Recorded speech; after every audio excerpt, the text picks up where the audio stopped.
पर कैसा? वायु के कारण दिए और मशाल दोनों बुझ गए। मैं पुनः जला देती हूँ।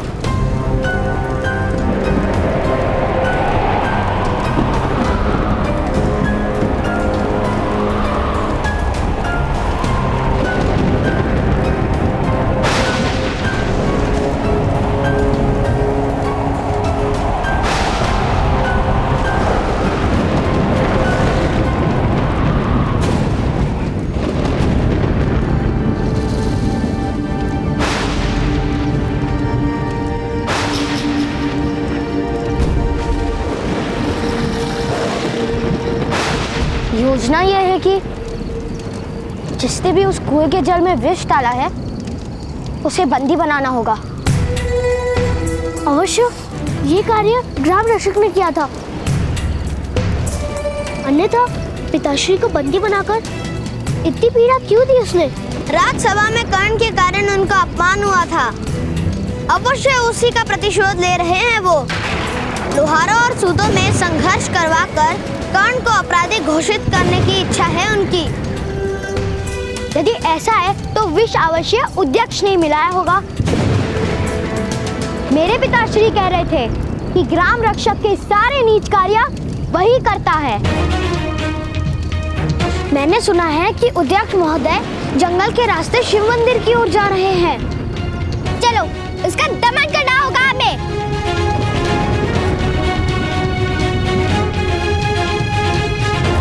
हाँ,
सियार।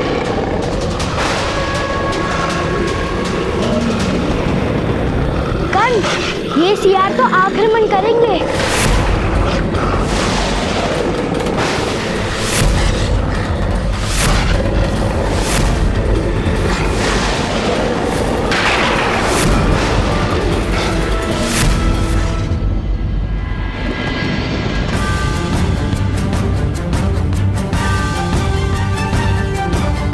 इस आरोप के कारण उनका सम्मान टूटा है।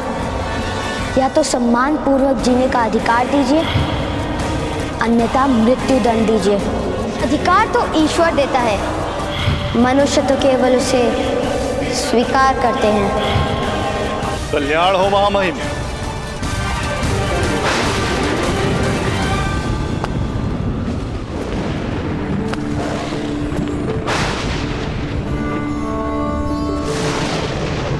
प्राणीपत महामुनि। कल्याण हो। आप किस चिंता में पड़ गए? मनुष्य के जीवन को सरल बनाने के लिए जो व्यवस्थाएं निर्मित की जाती हैं, उनके भंग हो जाने की चिंता, जिसका प्रथम चिन्ह मैंने राज्यसभा में देखा है। आज एक सूत का बालक भरी सभा में यह कहकर चला गया कि उसके साथ अन्याय हुआ है। अगर ये वास्तव में सत्य है तो ये व्यवस्था अनुचित है, क्षत्रियों का व्यवहार अनुचित है। राजा पर प्रजा का विश्वास उठ जाए, रक्षक पर प्रजा संदेह करने लगे, प्रजा असंतुष्ट हो तो उससे विद्रोह जन्म लेता है। क्या नीच वर्ण के मनुष्य को सम्मान और न्याय का अधिकार नहीं? नहीं महामुनि, ऐसा कदापि नहीं। सम्मान और अधिकार, इन दोनों में किस प्रकार भेद हो सकता है? सभी तो परमात्मा के अंग हैं। किंतु व्यवस्था ऐसी हो गई है कि नीच वर्ण के मनुष्य का दमन और शोषण होता है। किंतु प्रत्येक मनुष्य को शस्त्र उठाने का अधिकार भी तो नहीं दिया जा सकता। अंकुश से अनुशासन रहता है और अनुशासन से न्याय। यथार्थ कह रहे हैं आप, किंतु शस्त्र धारण करने वाला अपनी बुद्धि, विवेक और ज्ञान का त्याग कर रहा है, यह भी तो सत्य है। अर्थात एक उत्तम व्यवस्था शोषण का कारण बनती जा रही है। और एक बात स्मरण रहे महामहिम, सतयुग समय का प्रथम खंड था। तब मनुष्य समाज में गुण अधिक थे, इसलिए वर्ण व्यवस्था मनुष्य के मूल्य और सम्मान का आधार नहीं था।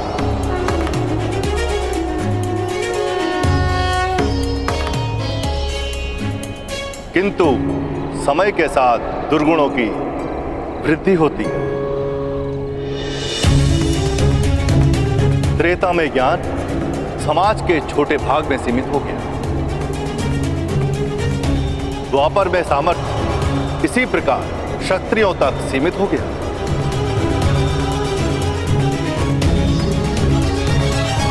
ज्ञान और सामर्थ्य पर सामान्य प्रजा का अधिकार चला गया। इसी कारण से आने वाले कलयुग में यही व्यवस्था दमन और शोषण का कारण बनेगी। और जब दमन होता है तो विद्रोह भी होता ही है। तो फिर आप ही बताइए महामुनि, ऐसी स्थिति में क्या उचित होगा? हम केवल अपने कर्तव्य मार्ग पर चलते हुए ईश्वर के अवतार की प्रतीक्षा कर सकते हैं। व्यवस्थाओं को शुद्ध करने का प्रयत्न भी कीजिए महामहिम। सिंहासन पर धर्म और सामर्थ्य एक हो, ऐसा प्रयत्न कीजिए। यथाशक्ति समाज को सुख देने का प्रयत्न करें। महामुनि प्रणिपात। कल्याण हो। ताक्षरी, भ्राता पांडु के यहां से समाचार आया है। सब कुशल तो है विदुर? संतान का जन्म सदैव कुशल ही होता है महामहिम। पांडु का दूसरा पुत्र जन्म ले चुका है। भीम। महामुनि, धृतराष्ट्र को पुत्र का सुख कब प्राप्त होगा? पुत्र का सुख तो शीघ्र ही प्राप्त हो।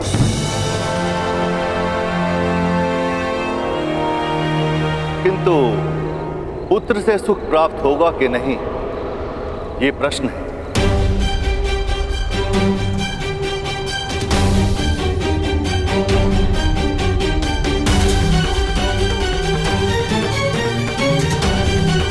कल्याण हो।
कुछ नहीं होने दूंगी मैं पुत्र। तुम्हारा जन्म होगा।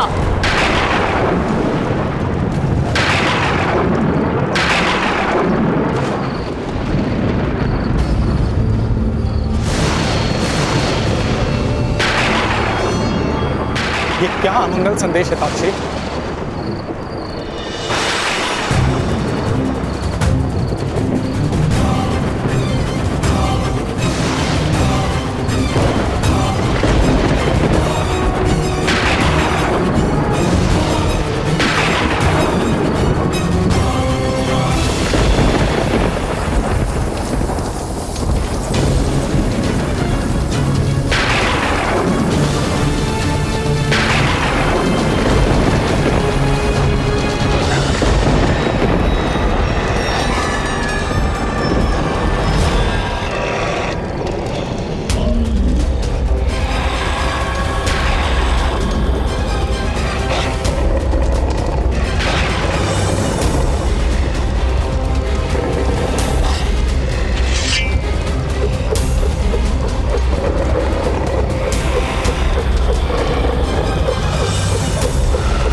पवन इतनी गति से क्यों चल रही है?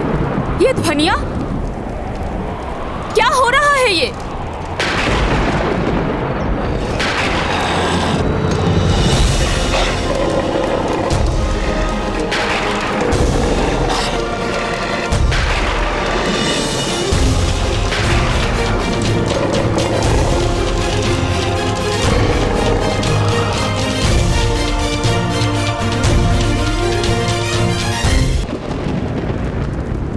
ये क्या हो रहा है ताक्षरी?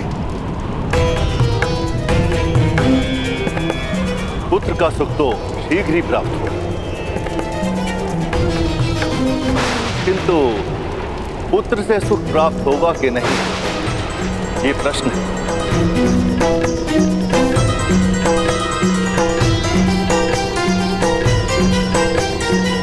पितुर, हमें शीघ्र ही गर्भगृह की ओर प्रस्थान करना होगा।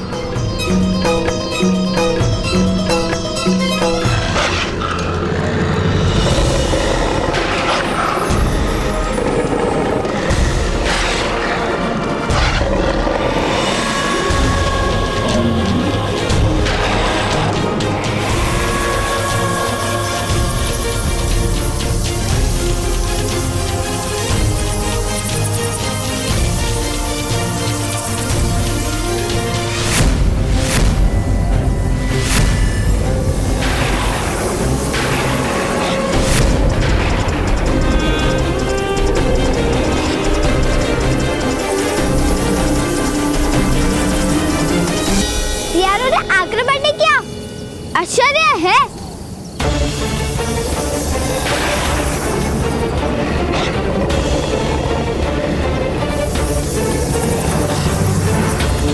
ये सारे प्राणी राजभवन की दिशा में जा रहे हैं।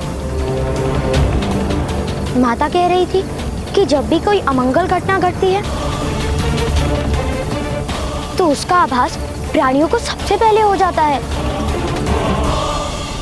ऐसी क्या घटना हो सकती है राजभवन में?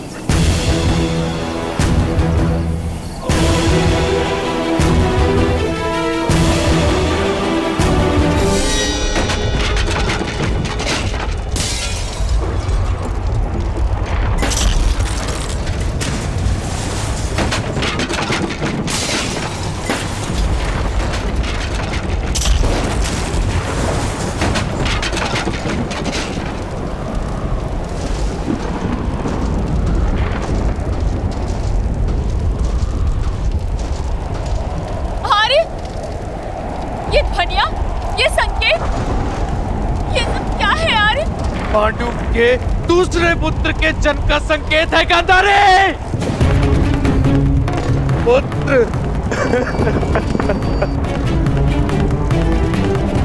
अब भी तुम्हारा जन्म क्यों नहीं हो रहा? शास्त्र कहते हैं, जब भी एक महान शत्रु का जन्म होता है, उसके साथ ही उसका वध करने वाला वो महान योद्धा भी जन्म लेता है। तुम्हारा शत्रु जन्म ले चुका है पुत्र। पांडु का दूसरा पुत्र भी जन्म ले चुका है। अब तुम्हारे जन्म का समय है वत्स। मेरी सभी आशाएं तुमसे जुड़ी है। जन्म लेकर अपने पिता के अशांत हृदय को शांत करो पुत्र। जन्म लो, जन्म लो पुत्र, जन्म लो पुत्र।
ताजश्री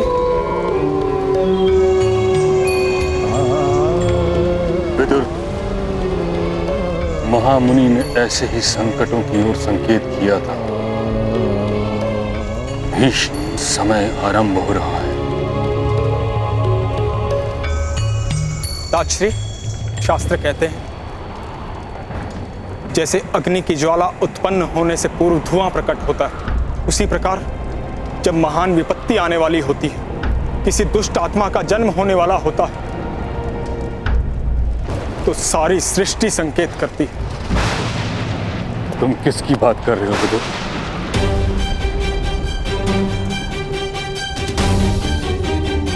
कहते हुए मेरा हृदय भग्न हो रहा है ताजश्री।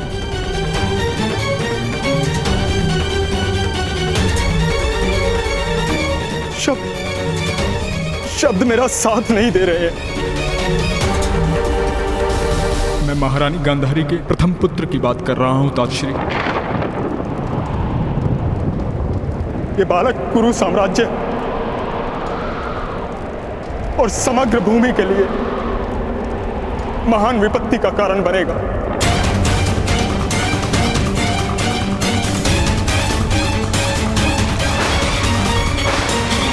क्या तुम ये विश्वास के साथ कह सकते हो? ये संकेत स्पष्ट है ताजश्री। मैं अपनी अंतरात्मा से पूछता हूं। मैं कुरु साम्राज्य के सुख और सुरक्षा का विचार करता हूं। मुझे केवल एक मार्ग दिखलाई देता है।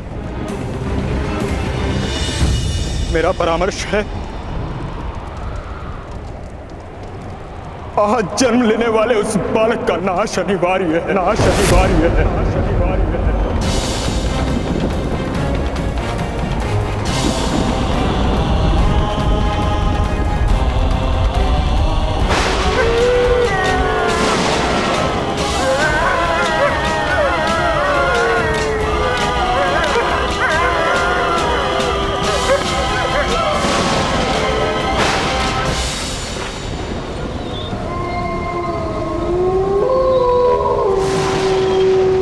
ओम नमः शिवाय, ओम नमः शिवाय, ओम नमः शिवाय, ओम नमः शिवाय, ओम नमः शिवाय, ओम नमः शिवाय, ओम नमः शिवाय, ओम नमः शिवाय, ओम नमः शिवाय, ओम नमः शिवाय, ओम नमः शिवाय, ओम नमः शिवाय, ओम नमः शिवाय, ओम नमः शिवाय, ओम नमः शिवाय, ओम नमः शिवाय, ओम नमः शिवाय, ओम नमः शिवाय।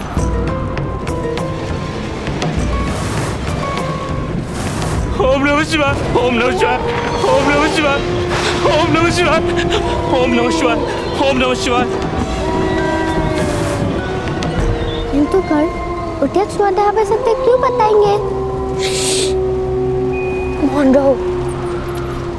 हमें नहीं, पूरे समाज को वृषाली।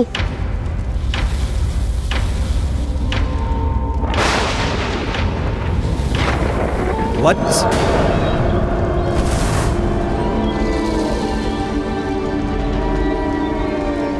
अर्धरात्रि को इस समय मंत्र जाप क्यों कर रहे हो अध्यक्ष? बड़े भयानक संकेत हो रहे हैं चारों ओर, बड़े भयानक संकेत हो रहे हैं चारों ओर स्वामी। ये प्रकृति अपना कार्य कर रही है। ऐसे समय में केवल पापी का हृदय भय से कांपता है।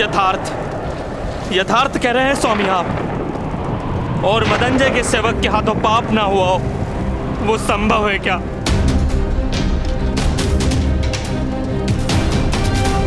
मुझे भय है कि मेरे साथ कुछ अमंगल होने वाला है। कल्याण।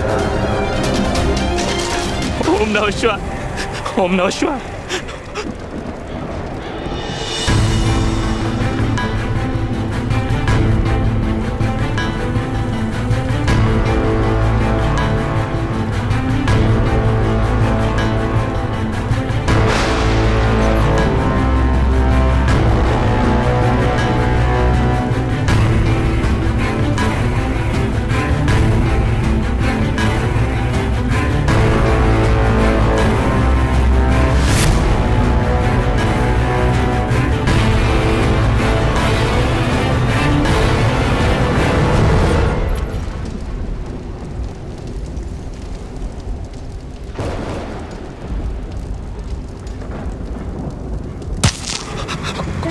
कौन है?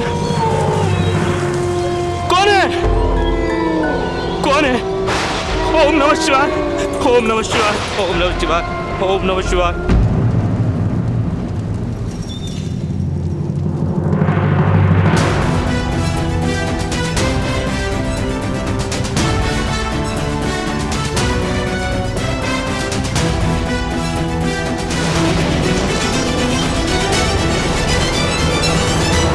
कौन है? कौन है यहाँ? बचाओ!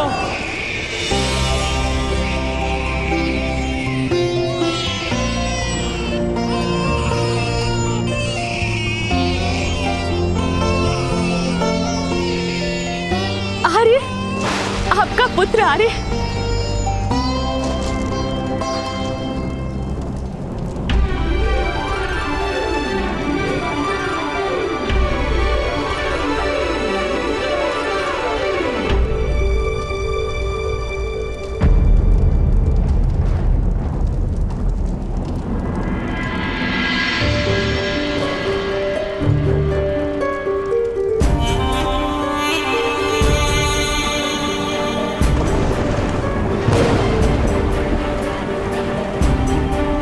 दासी,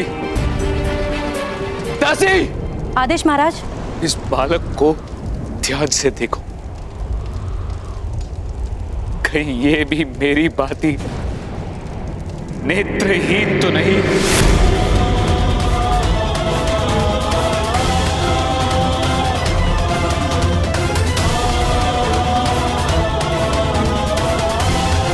नहीं महाराज, राजकुमार तो आपका मुख देख रहे हैं, वो नेत्रहीन नहीं है।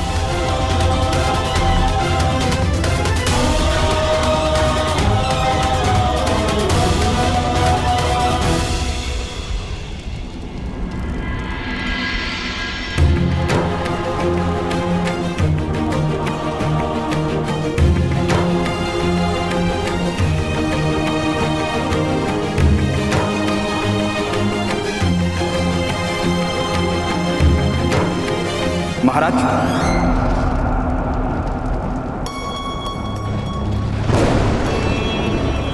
नवजात शिशु को स्नान से पूर्व स्पर्श करना अनुचित है।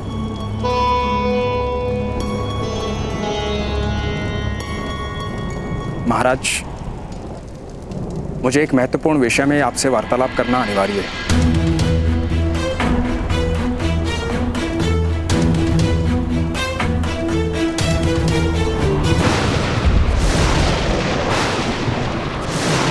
मेरे पुत्र का वध कर दूं? ये कैसा परामर्श है विदुर?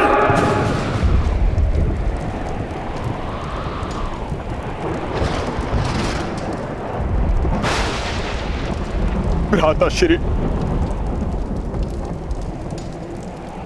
जब दीवार में पीपल उगता है तो उसे उगते ही उखाड़ दिया जाता है। समय बीतने पर यह पौधा सारी दीवार को उखाड़ देता। ये समय का संकेत है भ्राताश्री। ये बालक भयानक युद्ध लेकर आएगा।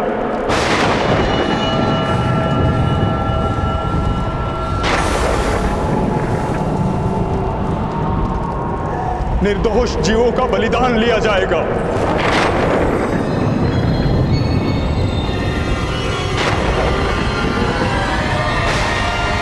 पृथ्वी नरसंहार से कांप उठेगी। हस्तिनापुर का विनाश संभव है।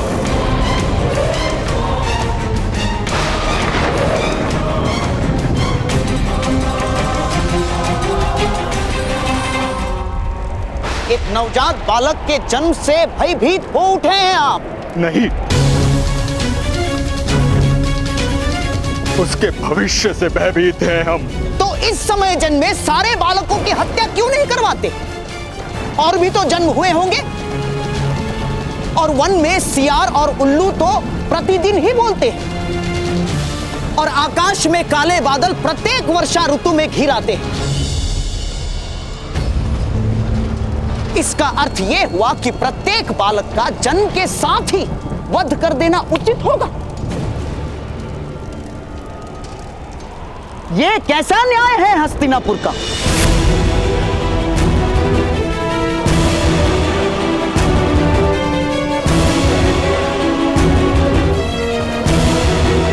भ्राताश्री, भगवान ने आपको 100 पुत्र दान दिए। यदि एक पुत्र की आहुति से समग्र राष्ट्र को लाभ होने की संभावना है तो आहुति देना उचित है।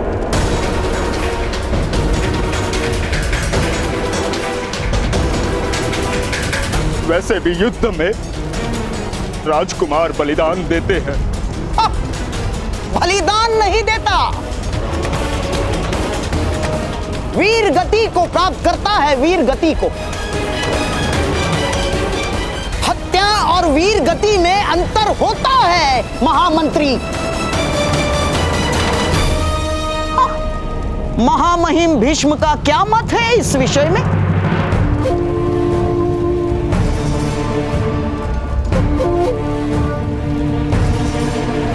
क्या महारथियों के महारथी की भुजाओं में वो बल है, वो शक्ति है कि एक निशस्त्र बालक के कंठ पर तलवार चला सके?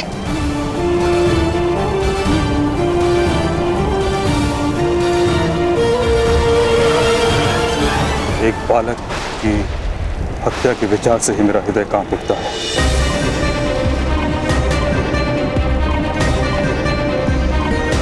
लेकिन मैं इस बात से भली भांति परिचित हूं कि राष्ट्र के भविष्य में राजा को अनेक कठिन निर्णय लेने होते हैं।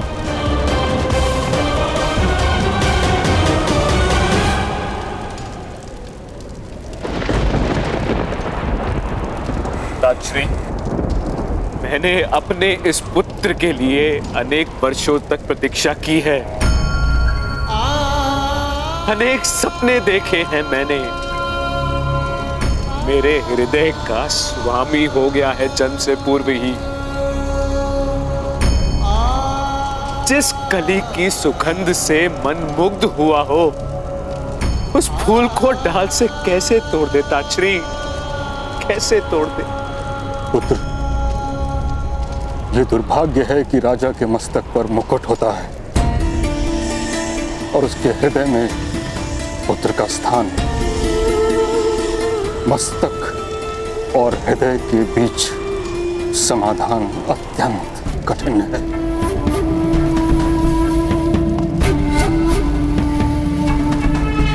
इस समय तो राजनीति मत खेलिए महामहिम, स्पष्ट उत्तर दीजिए, स्पष्ट।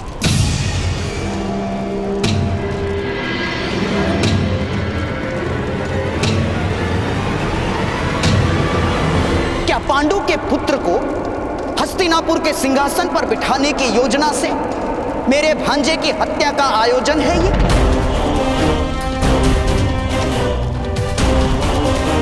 हैं?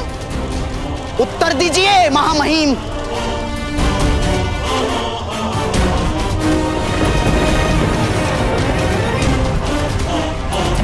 धृतराष्ट्र और पांडु में मेरे हृदय में कोई अंतर नहीं। उनके पुत्र भी मेरे लिए समान हैं। इसी कारण मैं कोई स्पष्ट परामर्श नहीं दे रहा हूं गांधार राज। महाराज स्वयं पिता भी हैं और राजा भी। इसलिए साम्राज्य के भविष्य के हित में जो है, जो उचित है, महाराज को वही निर्णय लेना होगा।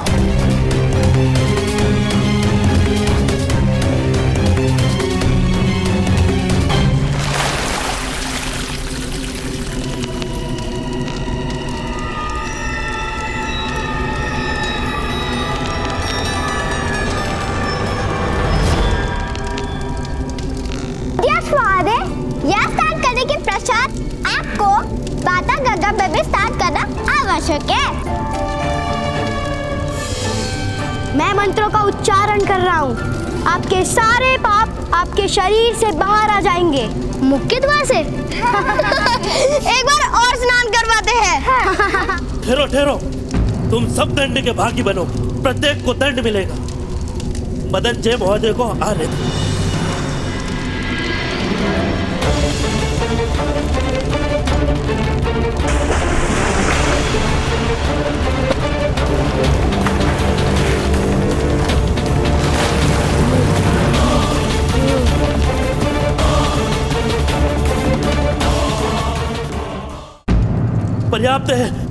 पर्याप्त है असुरो, तुम तो पिशाच से भी भयानक हो।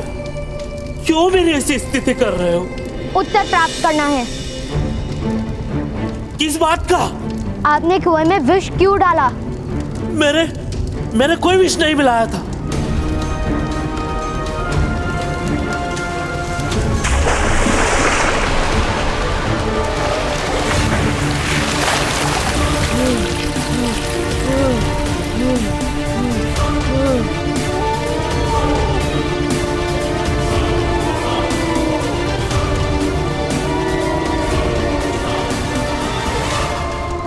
सत्य क्या है महोदय, बताइए, अन्यथा हम आपको सियारों के समक्ष फेंक देंगे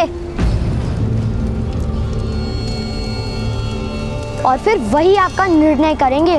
हाँ, मैंने कुएं में विष मिलाया था।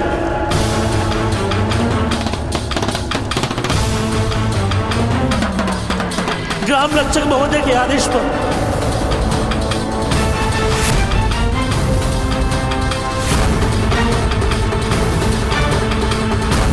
किंतु यह बात जान लेने से तुम्हारे पिता को कोई न्याय नहीं मिलेगा।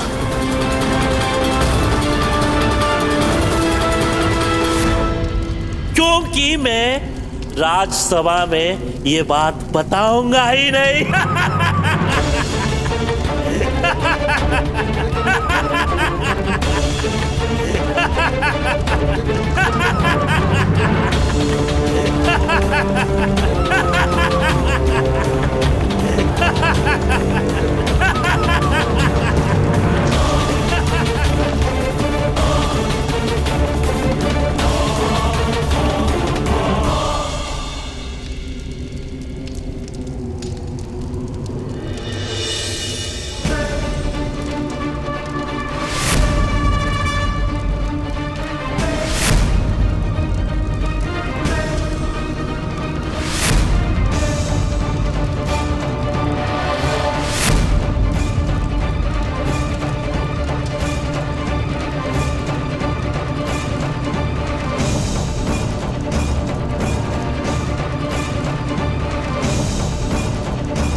हम सब आपकी बात सुन चुके हैं अध्यक्ष महोदय। अब हम सब राज्यसभा जाकर सत्य बताएंगे।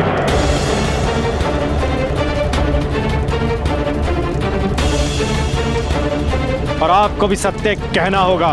अध्यक्ष महोदय, मधुमक्खी जब दंड देती है तो प्राणों की चिंता नहीं करती।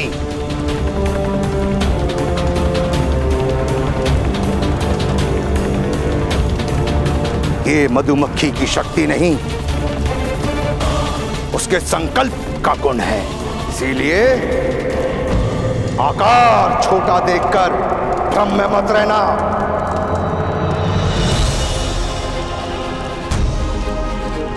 जीने का संकल्प करके जो जन्म लेता है उसे कोई मार नहीं सकता, और जो जीतने का संकल्प कर लेता है उसे कोई पराजित नहीं कर सकता।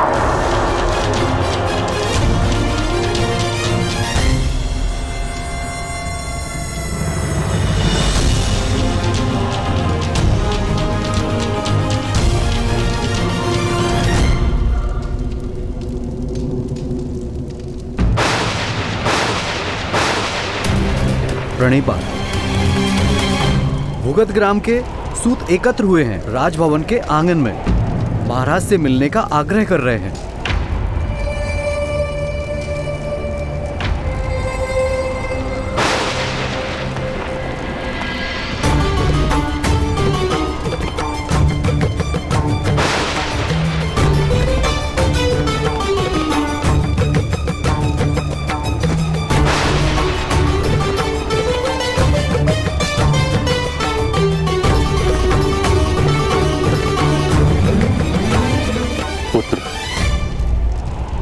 विचार करके ही निर्णय लो। यदि परामर्श तुम्हें उचित लगे तो विघातक को बुला लो। नहीं ताजश्री, यदि मेरे पुत्र का वध करना ही होगा तो मैं स्वयं करूंगा।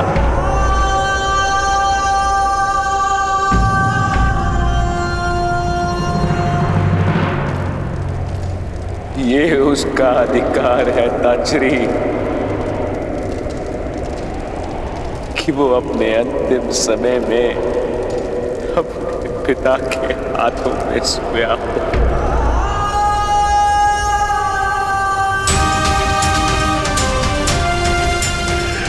पुत्र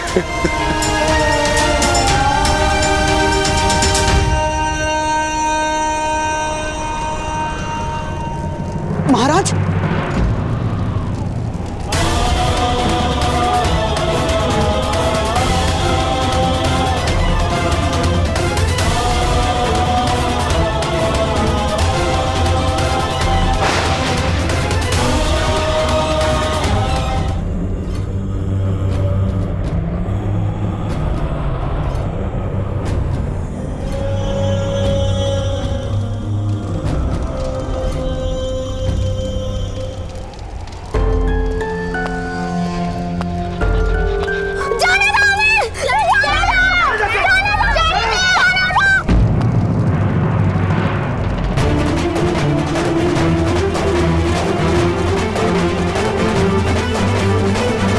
पकड़ो इस बालक को।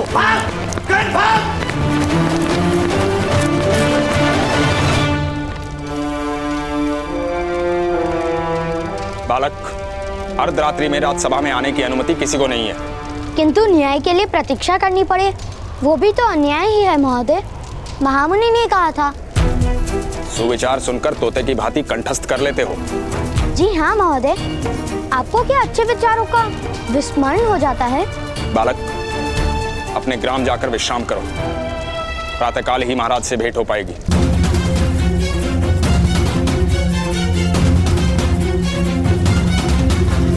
नहीं, हम यहीं बैठेंगे।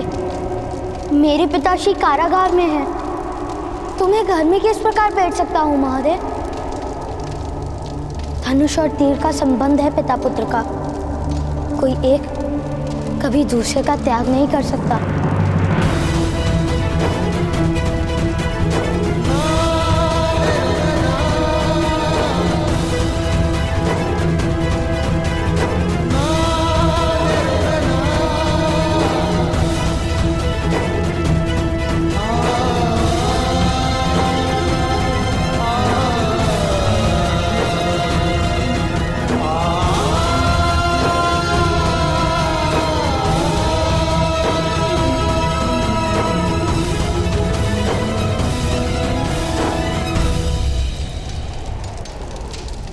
लाओ, मुझे दो राजकुमार।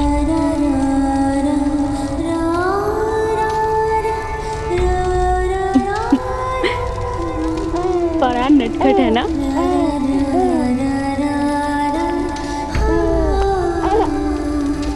आर्य, आपकी ही प्रतीक्षा कर रहा था आपका पुत्र। पिता का प्रथम स्पर्श पुत्र के लिए जीवन का सबसे बड़ा आशीर्वाद होता है आर्य। इससे बड़ा आशीर्वाद तो स्वयं ईश्वर भी नहीं दे सकते। आइए आर्य, अपने पुत्र को अपने गोद में लीजिए।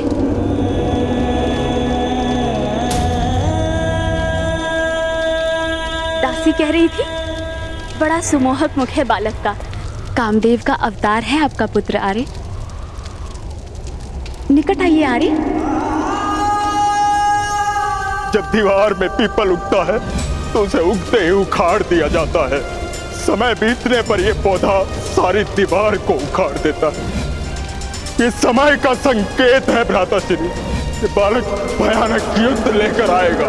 निर्दोष जीवों का बलिदान लिया जाएगा। पृथ्वी नरसंहार से कांप उठेगी। हस्तिनापुर का विनाश, हस्तिनापुर का विनाश, हस्तिनापुर का विनाश, हस्तिनापुर का विनाश।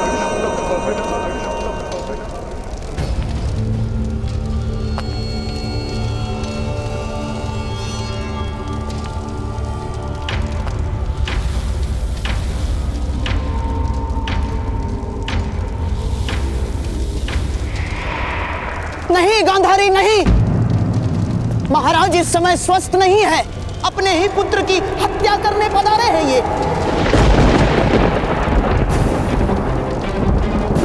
मिथ्या प्रलाप मत कीजिए भ्राताश्री। कोई पिता अपने पुत्र की हत्या कर सकता है भला? हाँ गांधारी, मुझे एकांत की आवश्यकता है। बाहर जाओ तुम दोनों। अरे महाराज विचार कीजिए महाराज, आपके महामंत्री आपको भ्रमित कर रहे हैं। बाहर जाओ गांधारी। नहीं यार, आप मेरे पुत्र की हत्या नहीं कर सकते। महाराज मेरी बहन के दुखों का विचार कीजिए महाराज, कृपा करके ऐसा कार्य मत कीजिए महाराज। कुरुवंश का रक्त है ये, नियोग से नहीं जन्मा है।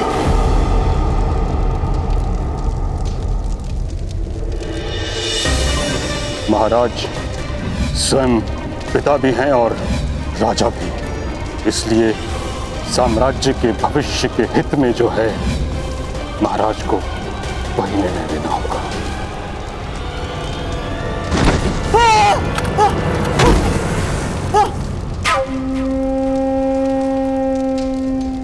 दासी, मेरा आदेश है, महारानी को कक्ष के बाहर ले जाकर द्वार बंद कर दो। नहीं आर्य, आर्य। दासी, आर्य मुझ पर दया कीजिए आर्य, मेरे पुत्र पर दया कीजिए आर्य। आर्य ऐसा मत कीजिए। दासी,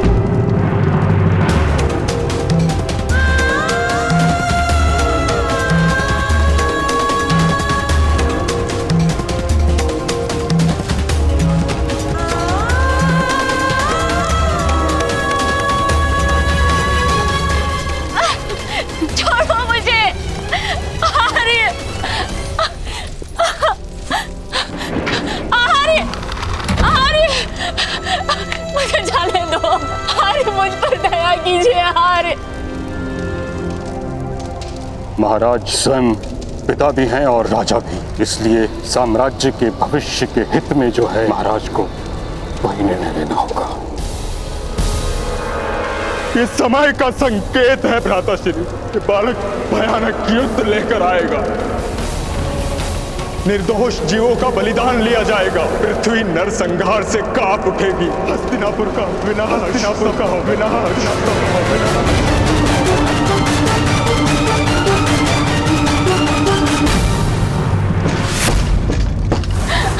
भ्राताश्री, भ्राताश्री, भ्राताश्री, भ्राताश्री, मेरे पुत्र का रक्षण कीजिए भ्राताश्री। मेरे पुत्र का रक्षण कीजिए। सैनिक, द्वार खोलो सैनिक, अन्यथा तुम्हारा मस्तक कट जाएगा। सैनिक,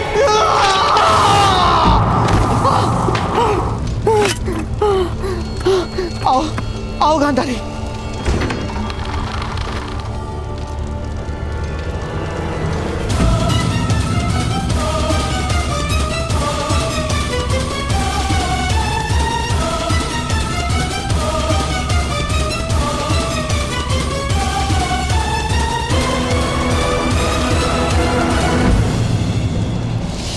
धनुष और तीर का संबंध है पिता पुत्र का, कोई एक कभी दूसरे का त्याग नहीं कर सकता, त्याग नहीं कर सकता, त्याग नहीं कर सकता।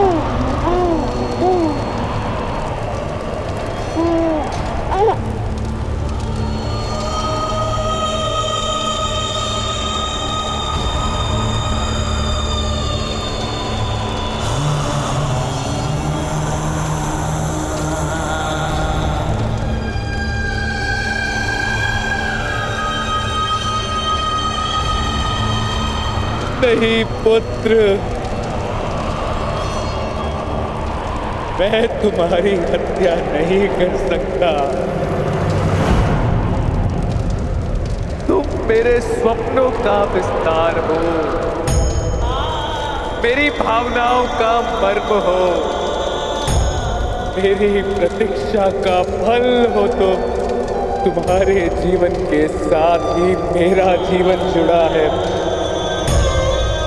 तुम्हारा दुर्भाग्य है पुत्र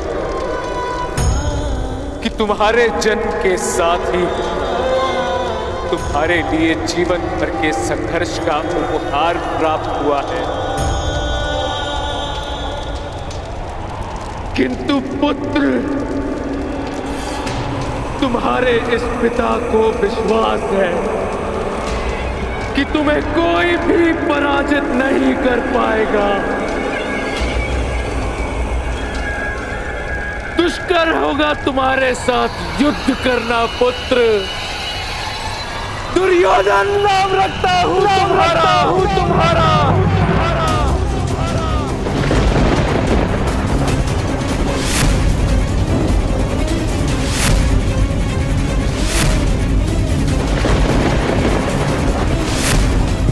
सदाई विजय बनो मेरे पुत्र,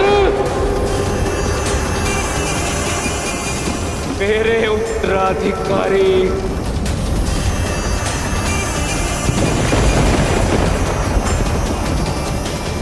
मेरे पुत्र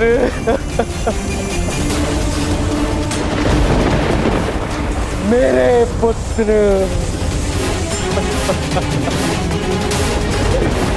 मेरा पुत्र।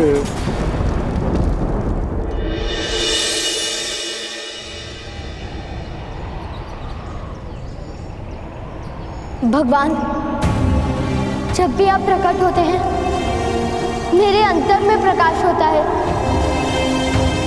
आज मैं अपने पिताश्री के सम्मान की रक्षा करने हेतु बैठा हूं। सहायता कीजिए भगवान।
सैनिकों, सारे सूतों के नाम लिख लो। जो भी आज राज्यसभा में आवेदन लेकर आए हैं, उनके नामों की कल मुझे आवश्यकता होगी।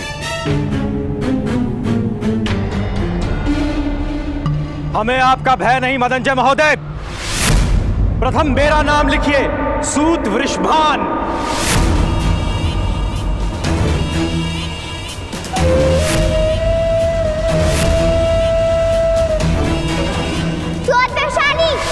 लोहार वामिल।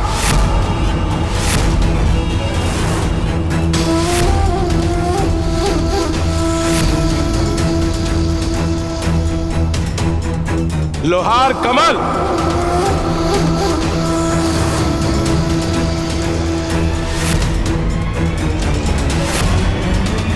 लोहार कल्लू।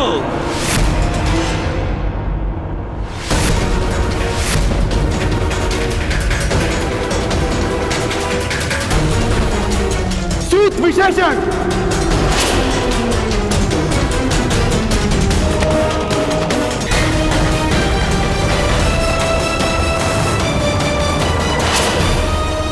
मदनजय महोदय ने मुझे आपकी सहायता हेतु भेजा है।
सैनिकों, इन सूतों ने एक क्षत्रिय की हत्या की है। नहीं ग्राम रक्षक महोदय, नहीं, हमने इनकी हत्या नहीं की। हम हत्या क्यों करेंगे? अध्यक्ष महोदय हमारे साक्षी थे। बहुत पुरानी योजना है ये सूतो। एक क्षत्रिय की हत्या करने के पश्चात अब ये सूत सभा में ये कहेंगे कि इनकी साक्षी की मृत्यु हो गई। किंतु हस्तिनापुर के महाराज ने ऐसे अनेक असत्यों को जाना है। इस योजना से तुम लोगों को कोई लाभ नहीं होगा।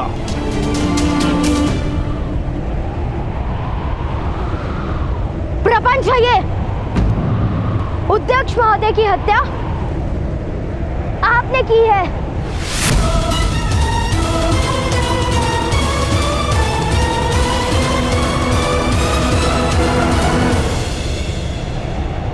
किस प्रकार सिद्ध करोगे ये बात बालक?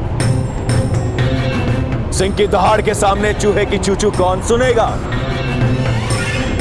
अध्यक्ष की हत्या के लिए सारे सूत समाज को दंड दिया जाएगा।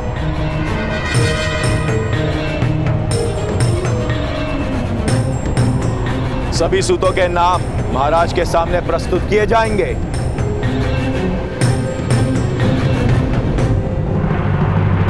नहीं ग्राम रक्षक महोदय, हम यहाँ साक्षी के लिए नहीं आए। हमें क्षमा कर दीजिए महोदय, हमें क्षमा कर दीजिए।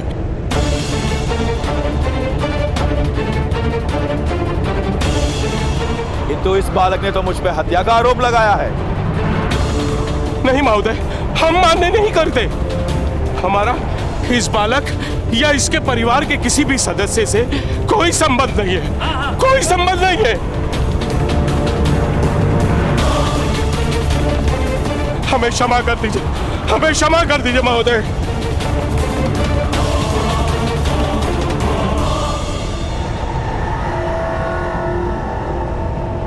सूतो, पुरुष बनो। ऐसे स्त्री की भांति विलाप लेना शोभा नहीं देता। सारा समाज एकत्र एक साथ खड़ा होगा तो ऐसा अन्याय करने का कोई दुस्साहस नहीं करेगा। अरे मौन रहो तुषेन, सामर्थ्य के सामने किसी की नहीं चलती। हम भाई परिवार लेके बैठे, क्रांति करने का प्रण नहीं लिया हमने।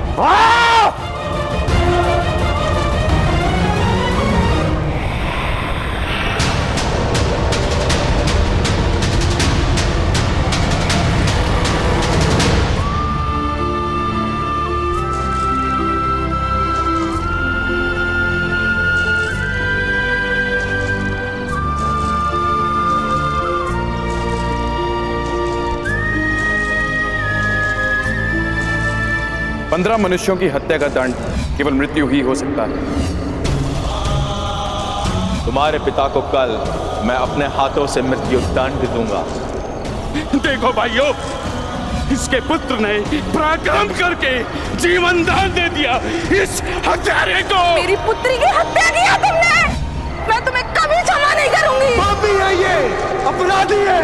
सूत समाज के नाम पे लांछन लगाया है इसने। मारो इसे। हमें ऐसे व्यक्ति के साथ समाज में नहीं रहना है। जा भाई जा, अपने परिवार को लेकर कहीं और चला जा। जीवन दान मांग लो, अधिकार मांगोगे तो तुम्हारे पिता को अवश्य मृत्युदंड प्राप्त होगा। कल प्रातः काल तुम अपराधी को प्रस्तुत करो, अन्यथा तुम्हारे पिता को दंड प्राप्त होगा।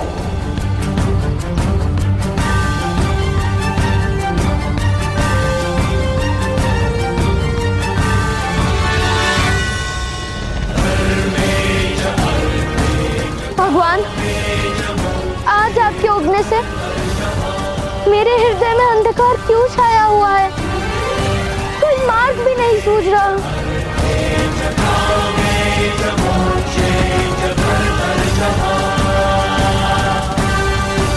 क्या मैं वास्तव में दुर्भाग्य हूँ माता पिता के लिए? क्या कल रात के अमंगल संकेत मेरे कारण हुए थे भगवान? पुत्र कर्ण,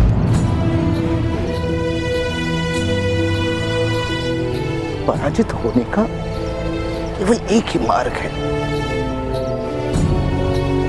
पराजय का स्वीकार कर लेना। जब तक तुम पराजय का स्वीकार नहीं करोगे तब तक तुम्हें कोई पराजित नहीं कर पाएगा पुत्र।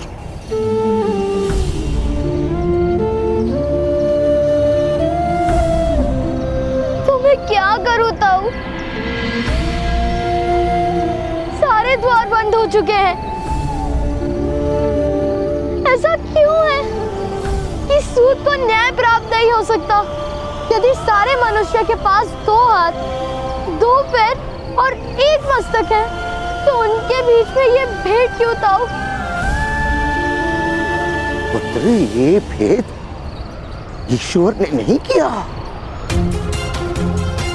समाज के शक्तिमान लोगों ने अधिक धन, अधिक सुख, अधिक सत्ता पाने के लिए यह भेद निर्मित किया है।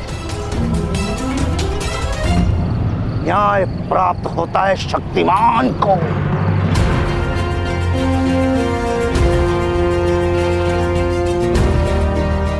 यदि न्याय की आशा है तो अपनी शक्ति का प्रदर्शन करो।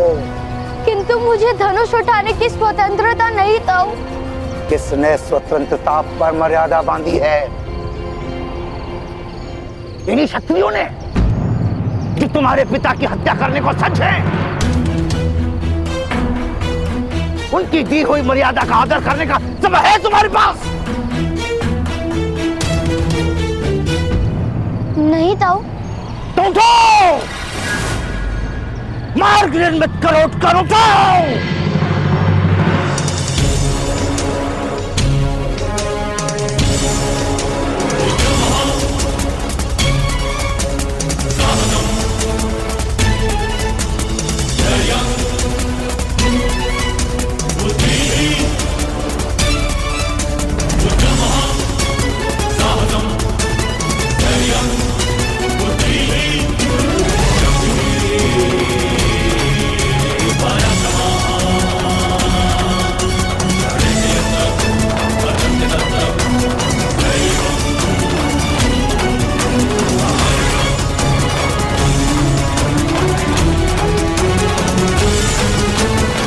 न्याय प्राप्त होता है शक्तिमानों को। यदि न्याय की आशा है तो अपनी शक्ति का प्रदर्शन करो। किंतु मुझे धनुष उठाने की स्वतंत्रता नहीं ताऊ। किसने स्वतंत्रता पर मर्यादा बांधी है? इन्हीं क्षत्रियों ने जो तुम्हारे पिता की हत्या करने को सच है। उनकी दी हुई मर्यादा का आदर करने का समय है तुम्हारे पास? नहीं ताऊ। तो उठो, मार्ग निर्मित करो, उठकर उठो।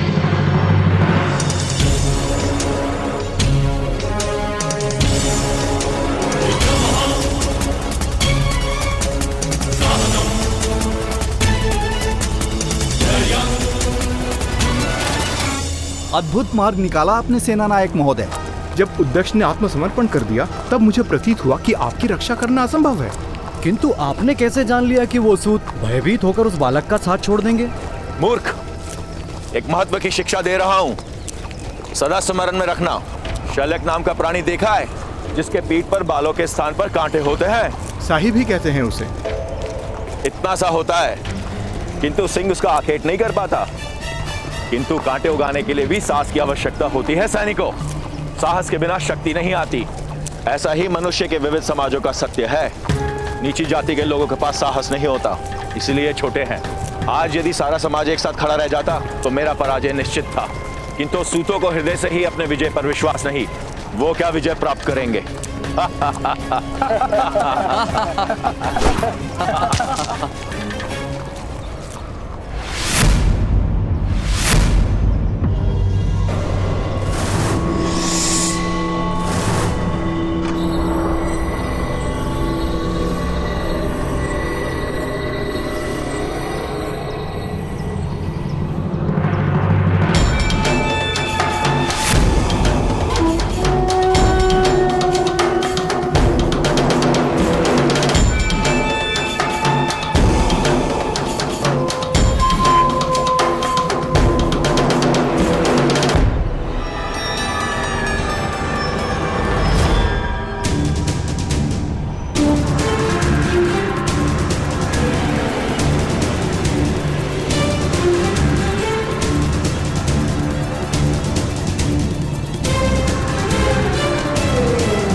हैं ना मदनजय महोदय?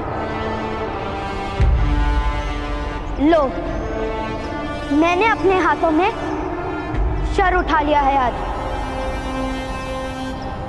मेरा या मेरे परिवार का आप आखेट नहीं कर सकते।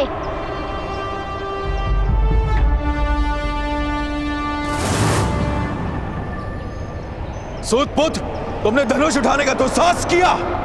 चलाने के लिए अनुमति भी नहीं मांगूंगा मदनजय महोदय। यदि जीवित रहना है तो उस पत्र पर अपनी मुद्रा अंकित कर दीजिए। स्वीकार कीजिए कि कुएं में विष डालने से लेकर अध्यक्ष महोदय की हत्या करने तक का सारा षड्यंत्र आपने रचा था। आपने रचा था।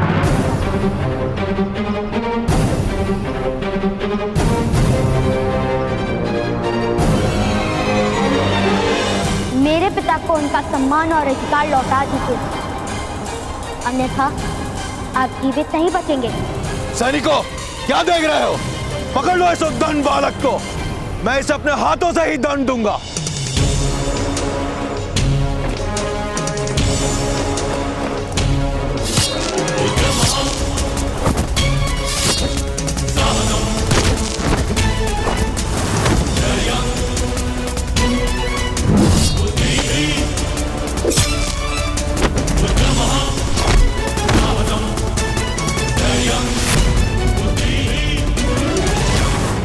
क्षमा महामहिम, क्षमा। अभी अभी समाचार प्राप्त हुए हैं कि एक सूत का बालक मदनजय और अन्य क्षत्रियों के साथ युद्ध कर रहा है।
मैं आपका वध नहीं करूंगा। आपका जीवित रहना मेरे लिए आवश्यक है।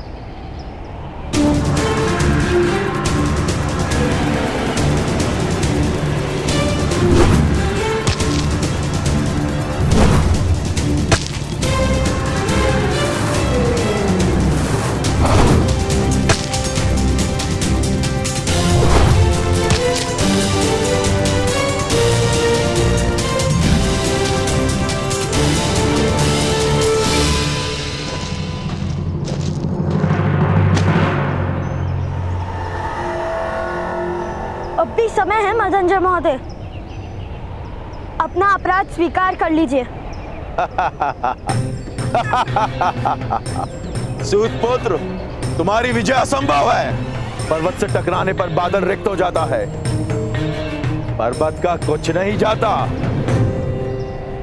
हाँ, मैंने विष का प्रयोग करवाया था, किंतु मैं अपना अपराध कभी स्वीकार नहीं करूंगा।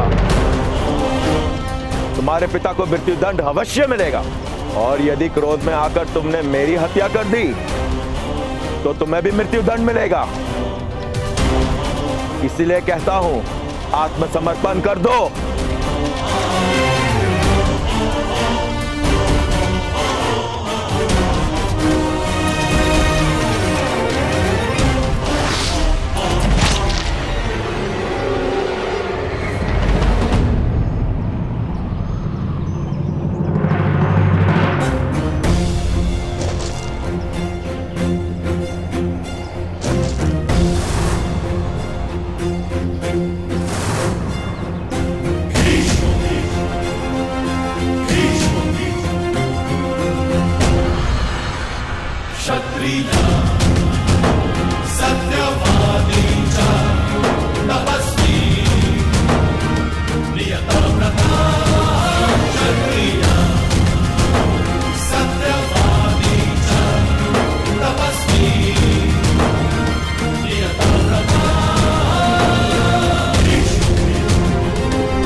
संपन्न धर्म रक्षक महाबली कुरु सम्राट धृतराष्ट्र पधार रहे हैं। सावधान सावधान सावधान।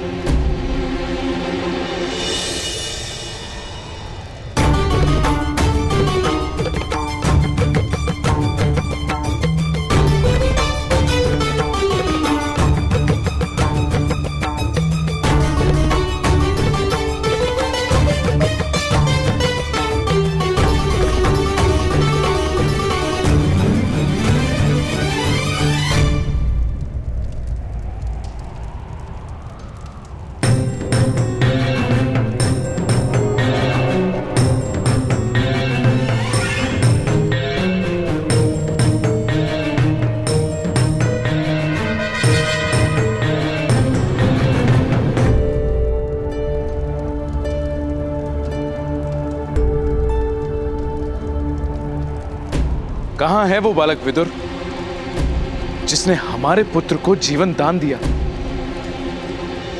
समीप आओ बालक।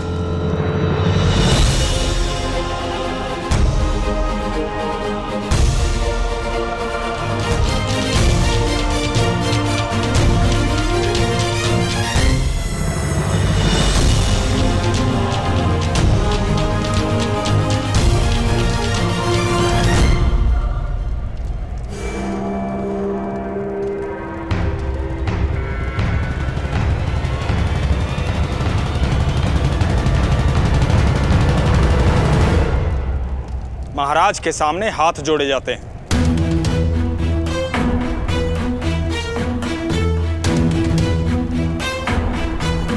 न्याय प्राप्त हो जाए उसके पश्चात मैं हाथ जोड़ूंगा।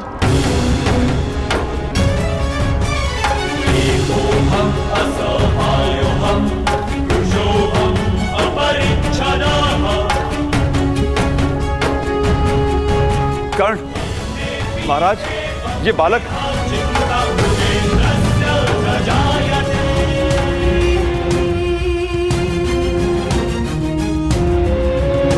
ऐसा क्यों बालक?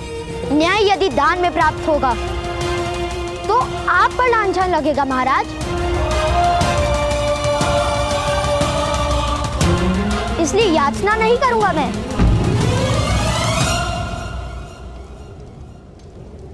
आप न्याय करेंगे, उसके पश्चात उपकार जानकर हाथ जोड़ूंगा मैं।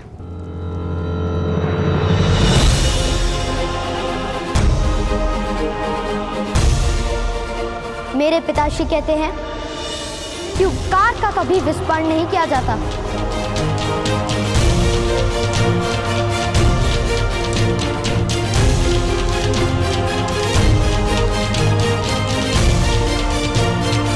ताजश्री, ऐसा अद्भुत बालक है हमारे राज्य में, ये हमारे लिए गर्व का विषय है।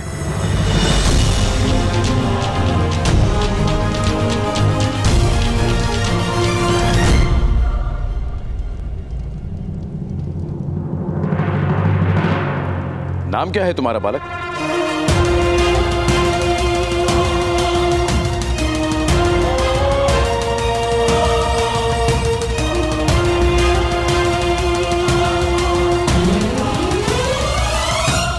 राधे।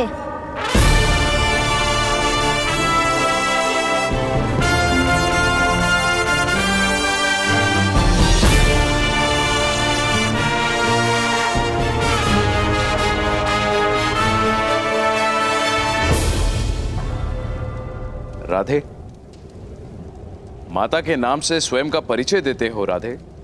क्योंकि पिता का नाम कहूंगा तो आप जाति पूछेंगे महाराज,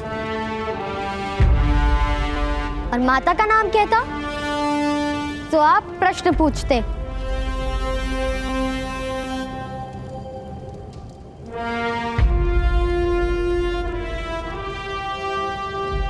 बड़े बुद्धिमान हो राधे। अपने पिता को निर्दोष सिद्ध करने के लिए तुम वास्तविक अपराधी को प्रस्तुत करने वाले थे।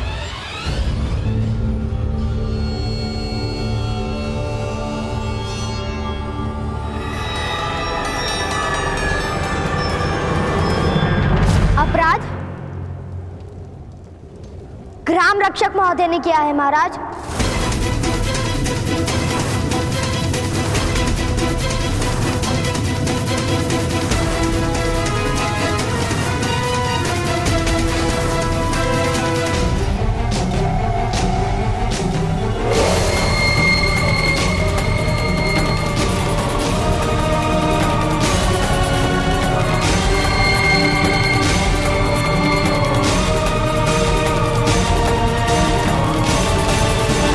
सत्य महाराज, एक बालक अपने पिता को निर्दोष माने ये तो स्वाभाविक है।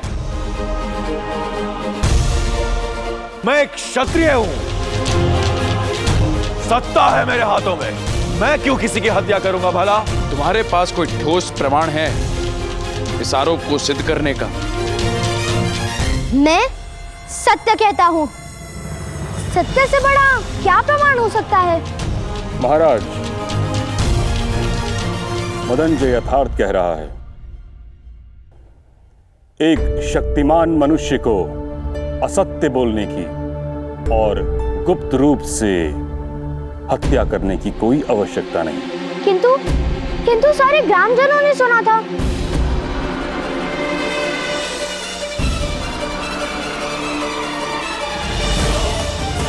महाराज, मेरा अनुभव है कि जब शक्तिमान मनुष्य को अपनी निर्बलता का ज्ञान होता है तब वह सर्वाधिक असत्य बोलता है। मदनजय, इस बालक का साक्षी हूं मैं।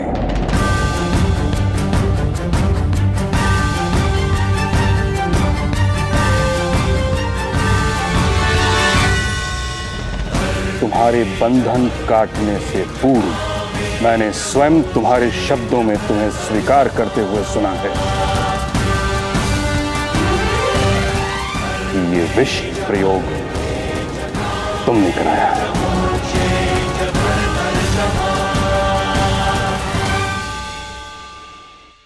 महाराज, महाराज मुझे क्षमा कर दीजिए महाराज।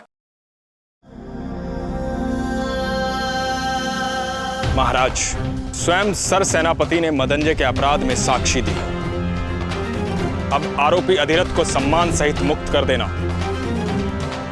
और मदनजय को दंड देना उचित होगा।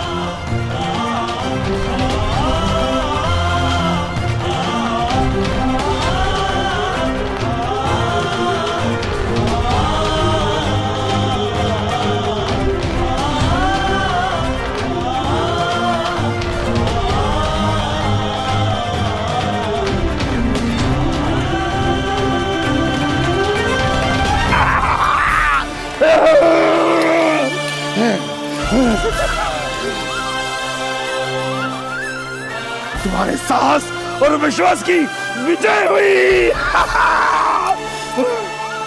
कर्णपुत्र, गर्व है मुझे तुम पर। किंतु मदनजय को तो दंड नहीं मिलेगा।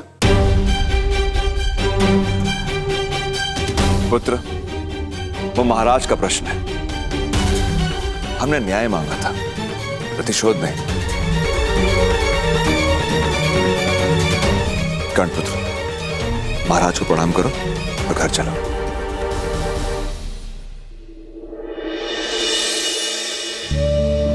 प्रणिपात महाराज।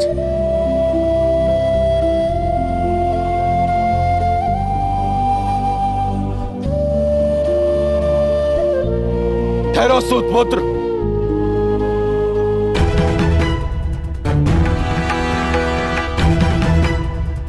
महाराज, एक सूतपुत्र ने शस्त्र उठाया,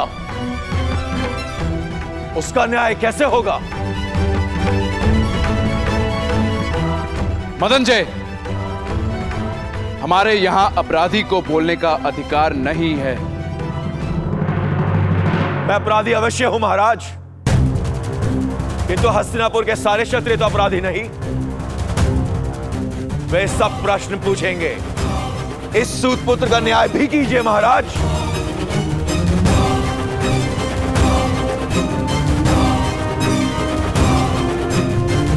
महाराज, सूतपुत्र ने शस्त्र उठाने का अपराध किया है। यदि सारा समाज शस्त्र उठाएगा तो व्यवस्था का क्या होगा? न्याय कीजिए महाराज। न्याय कीजिए महाराज। न्याय कीजिए महाराज, न्याय कीजिए महाराज, न्याय कीजिए महाराज, न्याय कीजिए महाराज, न्याय कीजिए महाराज। राज्य के क्षत्रियों को असंतोष होगा तो राष्ट्र को लाभ नहीं होगा। मौन रहो मदंजय, महाराज को भय दिखाने का साहस मत करो। जब मेरी मृत्यु निश्चित ही है तो भय किस बात का? महाराज, समग्र क्षत्रिय समाज विद्रोह कर देगा।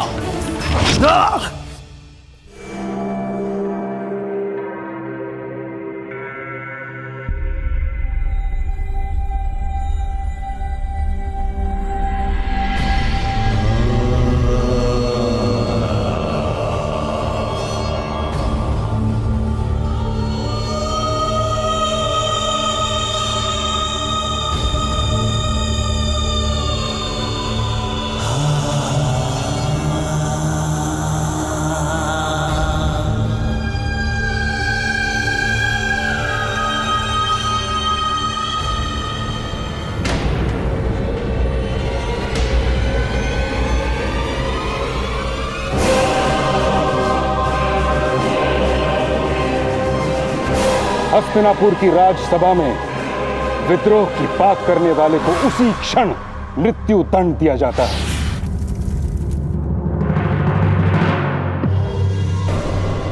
है कोई और क्षत्रिय जो विद्रोह की बात करने का इच्छुक हो?